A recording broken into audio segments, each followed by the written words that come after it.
से गवनवा लैले बलमुआ घर से बाहर न जाले कि पिया हमके बड़ा मानस, कि पिया हमके बड़ा मानस।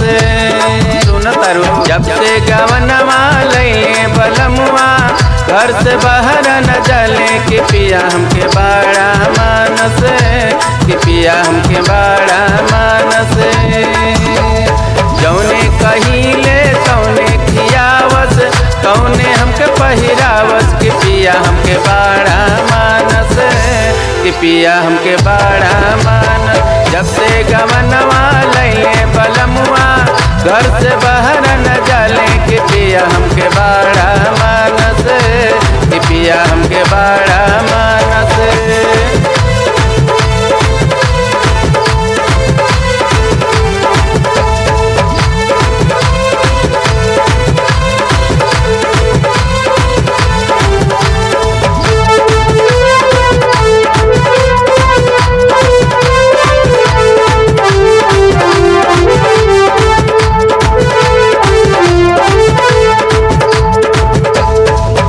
किस्म के साड़ी कीन के लिया बस पिया बाजार से।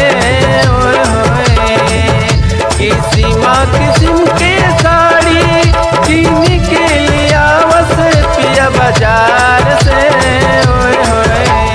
सोने के झुमका सोने के हरवा हमके वह पहिरावस कि पिया हमके बड़ा मानस, कि पिया हमके बड़ा मानस। जब से गवनवा लैले बलमुआ घर से बाहर न जाले कि पिया हमके बड़ा मानस, कि पिया हमके बड़ा मानस।